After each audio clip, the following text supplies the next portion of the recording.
In today's video, I want to talk about options for quilting a 9-patch block with free motion quilting. Hi, I'm Kim Jamieson-Hirst of Chatterbox Quilts. And first off, I want to say a big thank you to Janome Canada for lending me the Janome CM17 so I can show this to you in today's video. Now, first thing you want to think about is how do you want to treat the block? Okay, so I'm using a 9-patch block. I'll just move these off for a second here. I'm using a 9-patch block in my example. So when you look at this block, you can see that, like its name, it has 9 different sections in it. But all together, this is what the block looks like, right?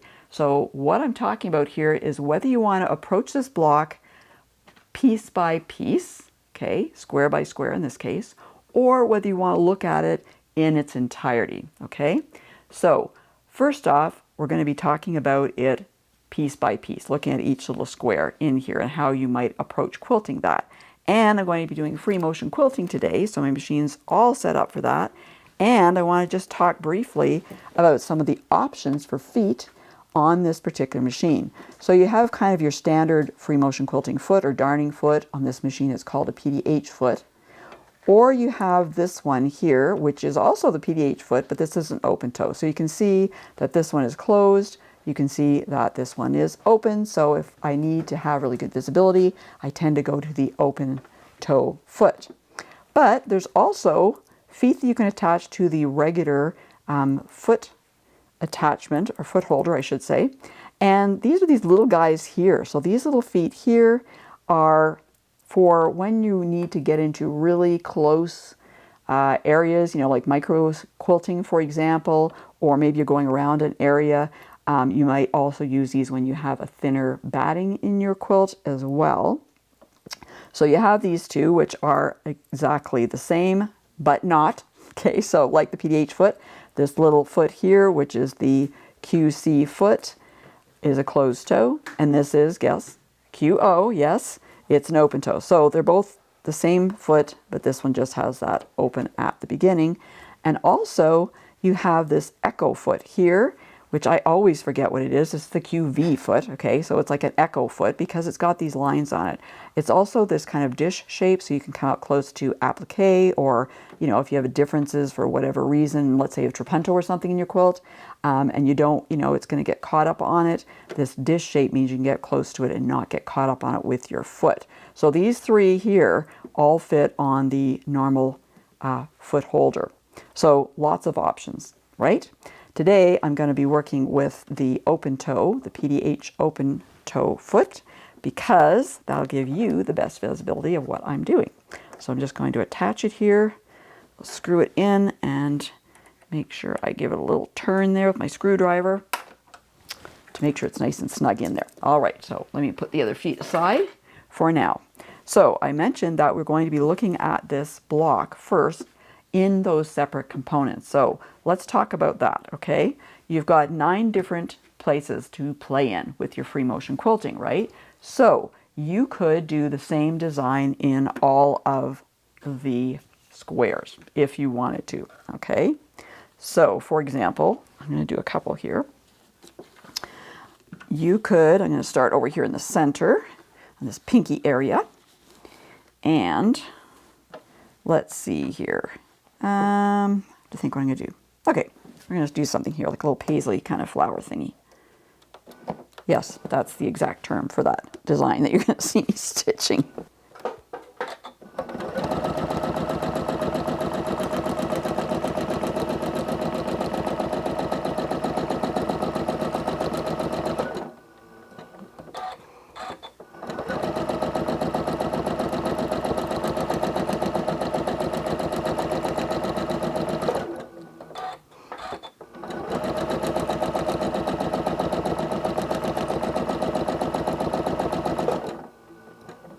Okay, I'm just going to adjust my tension just a bit here. There we go.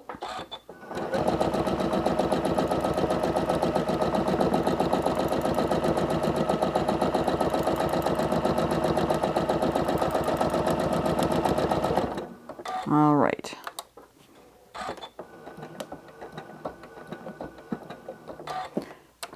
Okay. All right.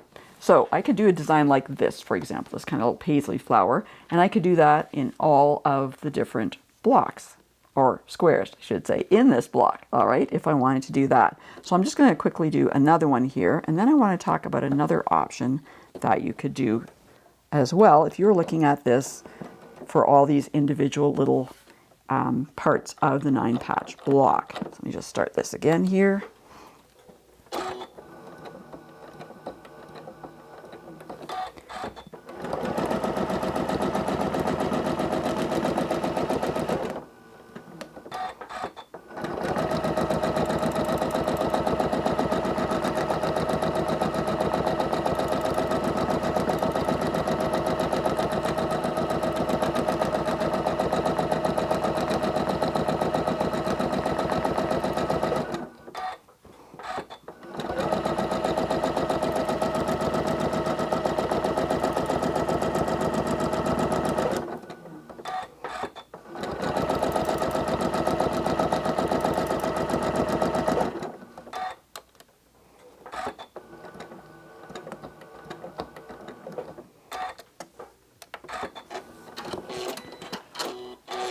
All right, so I've got another similar little paisley flower block. So I could keep doing that throughout the whole quilt. Or I could do something a little different in the center block. So maybe I want to have these paisleys. Let's just pretend they are all over the entire block here, but not there, okay? Because in the center, I want to do something different. So let's do something different in the center here.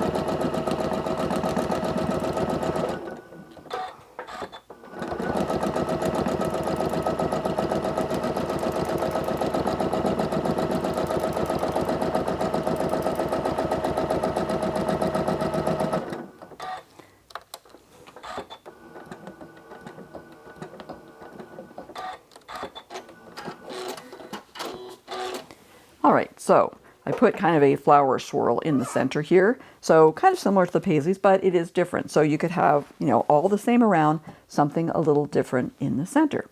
Or if you wanted to still look at this as 9 individual parts where you can quilt, you might want to do something different in each of the blocks.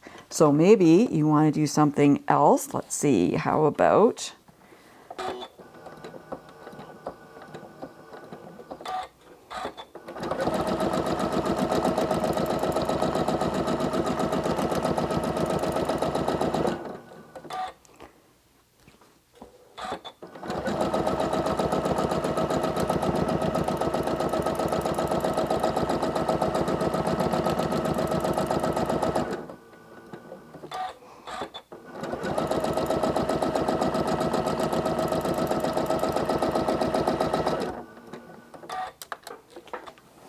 All right, so we've got something different there, right?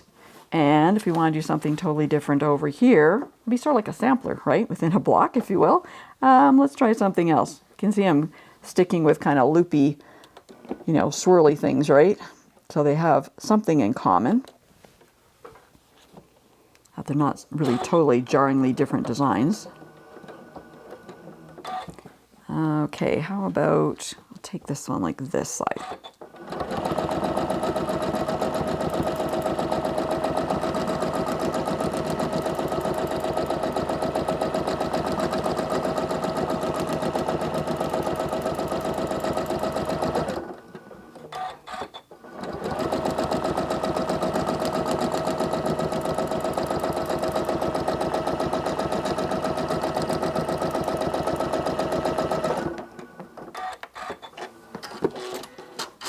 Okay, something like that. Okay, some simple designs, but kind of similar, right? But you could do them all different. Like I said, it would give kind of a sampler block, sampler effect to the block. All right, so you can see what those would look like.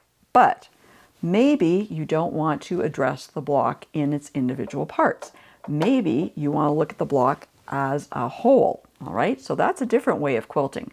So if you were looking at this as a whole, what that would mean is that you're going to quilt like one design on one block. All right, we're not breaking it down to 9 pieces anymore. We're doing one big design. So for example, you might want to do a big flower swirl like this. It's going to go across the whole block, across the seams and everything. You're not going to have any individual little parts or anything like that, but you're going to do one design that covers the whole block.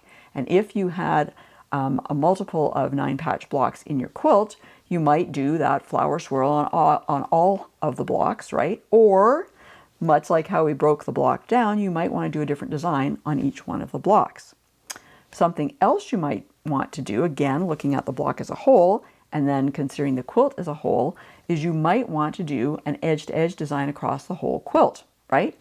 So for example, maybe you want to do loops all across the whole quilt. And what that would mean is that you're doing loops all across the block. Now, you could kind of do loops that break up the block, you know, if you had several different blocks, break them up kind of, you know, within the block, like we talked about the flower swirl. But I think what I'm talking about here is more like just disregarding the boundaries between blocks and just going across. So you're just going to do, you know, loops however they fall in each particular block. So that's another way to consider doing a 9 patch block or any block that you may have.